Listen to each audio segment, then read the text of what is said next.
سامعین گرامی قدر، کائنات آدم و عالم میں اگر نصرت عمران نہ ہوتی اور دولت خدیجہ نہ ہوتی،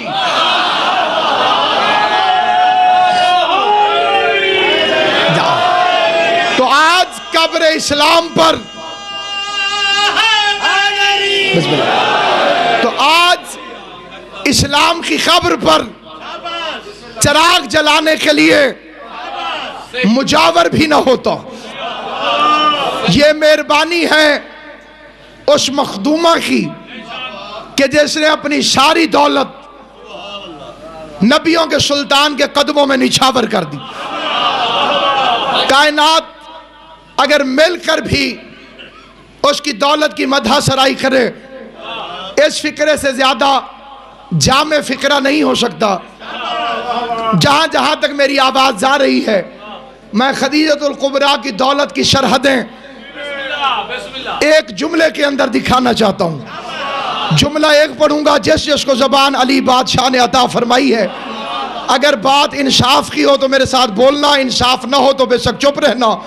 پوری کائنات آدم و عالم میں فکرہ بھی ایک پڑھوں گا۔ حیرانگی کی بات یہ ہے کہ میں نے دعویٰ بہت بڑا کیا ہے کہ میں کائنات کی مخدومہ، طیبہ، طاہرہ، ملیکہ خدیجۃ الکبریٰ کی دولت کو اپنے ایک فکرے کے اندر بتانے لگا ہوں۔ جہاں جہاں تک میری آواز جا رہی ہے، محمد مصطفیٰ جیسا سید الانبیاء نبی جس کے پاس ملازمت کرتا ہو، اسے خدیجۃ الکبریٰ کا بسم اللہ غور ہے یا نہیں؟ اب عالمین کا سلطان نبی جس مخدومہ کے پاس ملازمت کرتا ہوں، صورتحال علماء نے یہ لکھی ہے کہ ملیکۃ العرب، رئیسہ بطحہ، شہزادی کونین، حضرت خدیجۃ الکبریٰ کے مال کو عرب کے ڈاکو رستے میں لوٹ لیتے تھے۔ حیا کی دیوی ملکہ بطحہ سردار مکہ کی خدمت میں آئی، سر جھکا کے کہتی ہے، والی عرب، اللہ نے تجھے مکے کی سرداری عطا فرمائی ہے، ہر گھر کا ذمہ دار تو ہے، ہر گھر کا محافظ تو ہے، سرداری تیرے پاس ہے، میں مکے کی تاجر ہوں، تاجروں کی حفاظت سرداروں کی ذمہ داری میں شامل ہوتی ہے، مہربانی فرما کر میرے اس مال کی حفاظت فرماؤ۔ مسکرا کے نفس مطمئنہ کے دادے نے مطمئن ہو کر خدیجۃ الکبریٰ کے سر پہ شفقت کا ہاتھ رکھا، مسکرا کے فرمایا، تو گھر جا، تیرا مال جانے، عمران کی حفاظت۔ بسم اللہ۔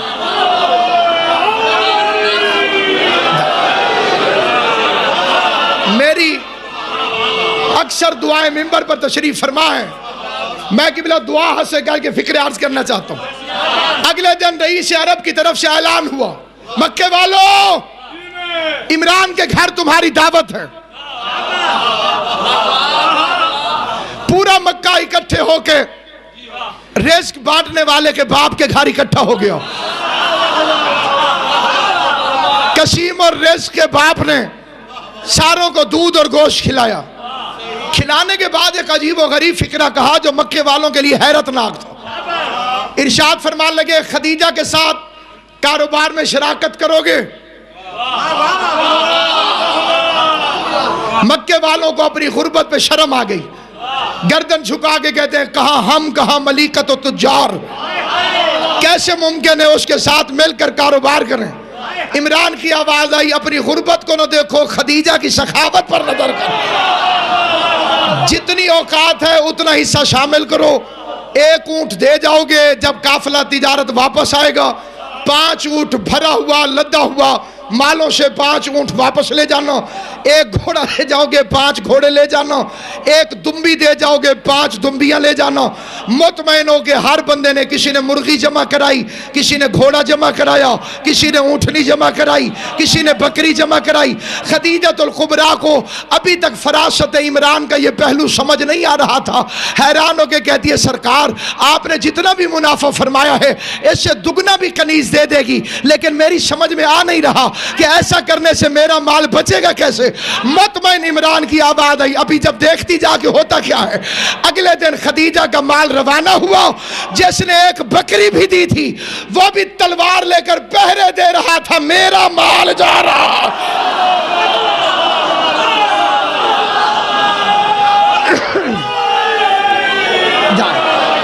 آل محمد آپ کو سلامت رکھے، جناب سیدہ آپ کو آباد و شاد رکھے۔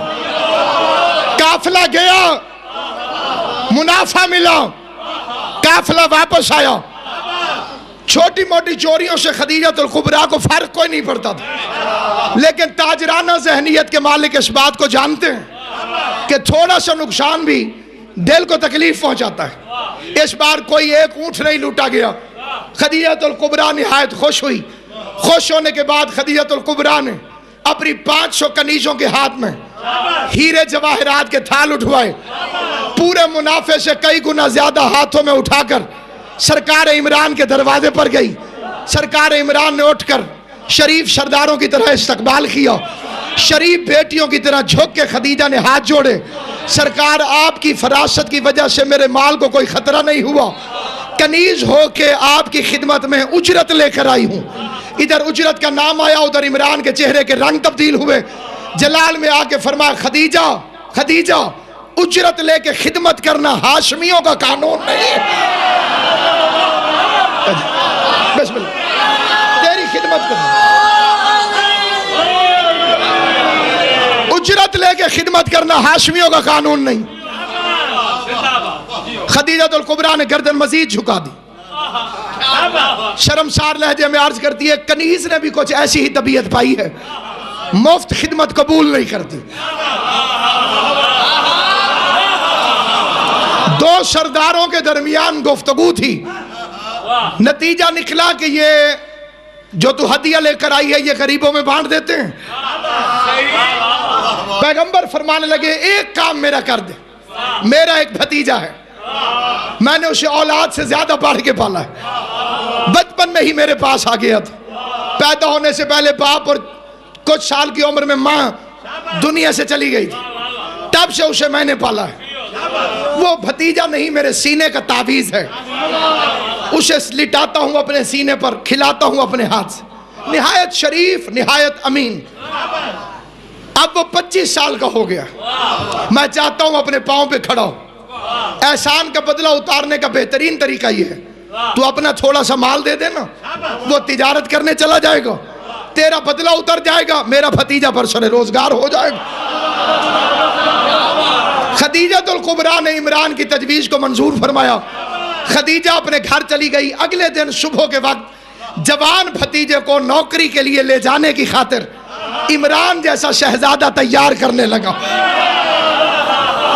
برابر کے بھتیجے کے ہاتھوں میں ہاتھ ڈالا، ماتھا چوم کے رستے میں سمجھاتے جا رہے ہیں اصول تجارت میرے لال میں نے تجھے سکھا دیے ہیں، ایمانداری زمانہ تجھ میں دیکھ چکا ہے، بہت اچھی بچی ہے، بہت نیک ہے، بڑی خاندان کی اچھی ہے، تھوڑے سے دور کے ہمارے رشتہ دار ہوتے ہیں، بڑی مالدار ہے، میں نے اس سے بات کر لی ہے، انشاءاللہ تم اس کی طبیعت سے مطمئن ہو جاؤ گے۔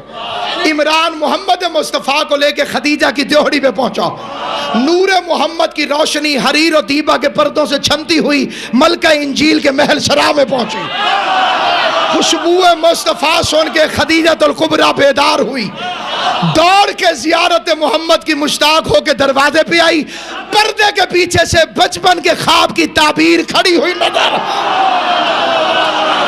سلامت و آباد ہو، سلامت و آباد ہو، آل محمد صلی اللہ علیہ وسلم، بسم اللہ، زندہ باد،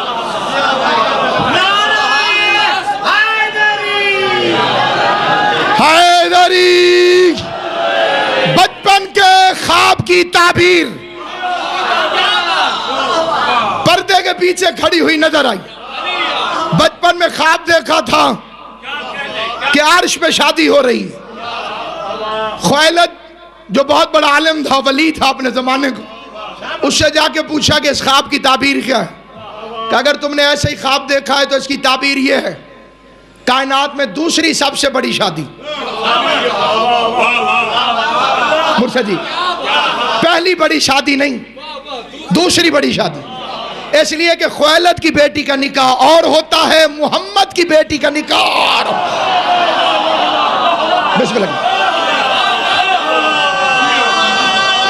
سارے مل کے پوری حیدری۔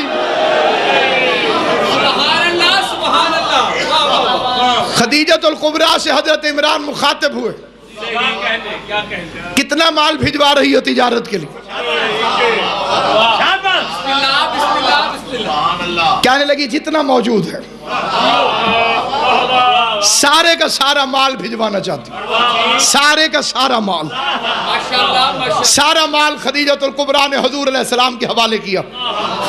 کائنات کا سب سے امین پیغمبر جو حامل امانت الہی تھا، وہ خدیجۃ الکبریٰ کا مال لے کر ملک شام کی طرف روانہ ہوا۔ ملک شام سے واپس پہنچے اور میسرہ کو حکم یہ تھا تو نے پورے رستے میں کچھ نہیں کرنا، کچھ بھی نہیں کرنا، صرف خصائل مصطفیٰ پہ نظر رکھ، چال چلن دیکھتا رہے۔ اپنا کام مکمل کر کے قافلے سے پہلے میسرہ پہنچ گیا۔ کرسی کے اوپر ملکہ انجیل تشریف فرما ہوئی، پردے کے پیچھے غلام میسرہ دست بستہ کھڑا ہو گیا۔ پہلا فکرہ آواز آئی جناب خدیجۃ الکبریٰ کی، میسرہ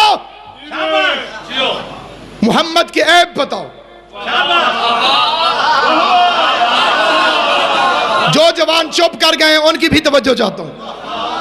آج بھی جہاں رشتہ کرنا ہو وہاں فضائل نہیں پوچھے جاتے، تحقیق ہمیشہ یہ پوچھی جاتی ہے کہ کوئی عیب نہ ہو، کوئی عیب ہے تو بیان کرو۔ پہلا فکرہ جو اس کے منہ سے نکلا سیرت ابن ہشام میں ہے، دیکھ کے کہنے لگا بی بی سفر میں گرمی ہوتی ہے، گرمی میں پسینہ آتا ہے، پسینے سے بدبو آتی ہے، ہم عرب پسینوں میں سفر کے اندر خوشبوات کو، عطریات کو اپنے ساتھ رکھتے ہیں تاکہ بدن سے بدبو دور کر سکیں۔ تیری عزت کی قسم اس دفعہ رستے میں پسینہ بھی آیا، بدبو نہیں آئی، کیونکہ محمد کے بدن کا پسینہ مشک سے اعلیٰ ہے اور عنبر سے بہتر ہے۔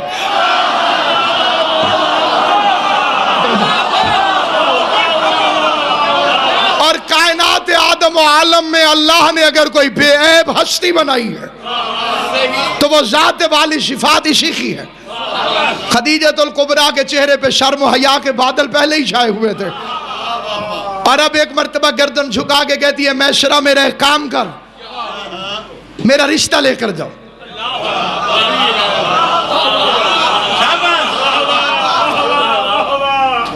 پروفیسر علامہ ڈاکٹر محمد طاہر القادری، بہت ساری اچھی اچھی باتیں ان کی زبان سے آج کل نکل رہی ہیں جی۔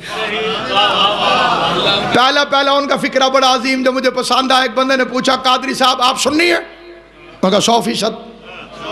اس کا علی بہت کرتے ہیں، میں کہا 100%۔ اس کا علی میں اور صحابہ میں فرق ہے، کہا 100%۔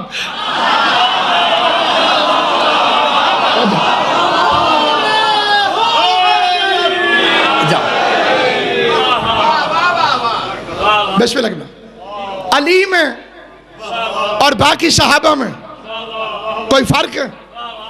ان کا جی 100%۔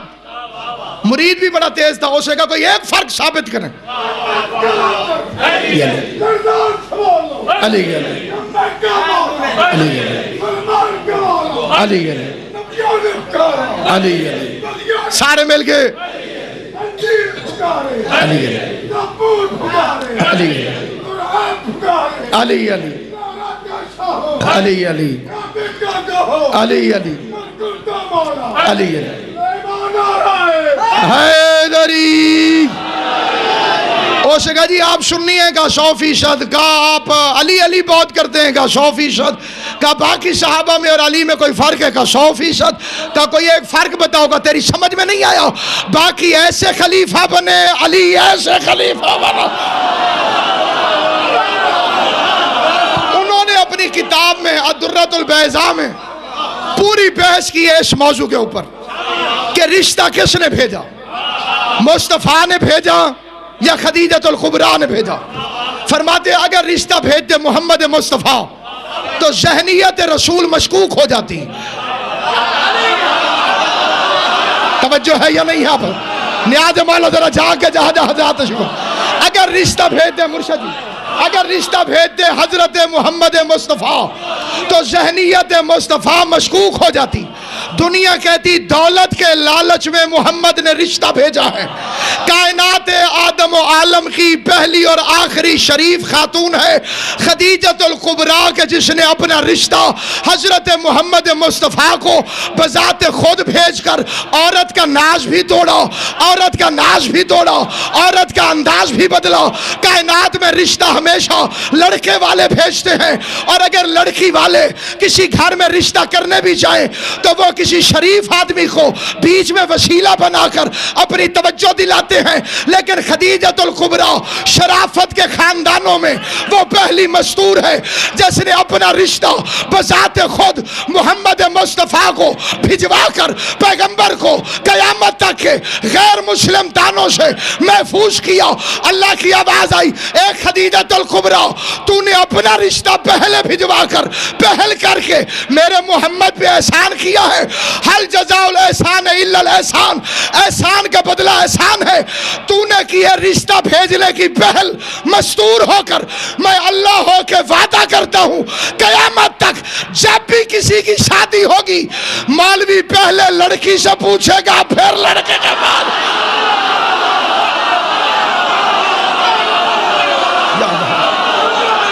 بسم اللہ. واہ واہ.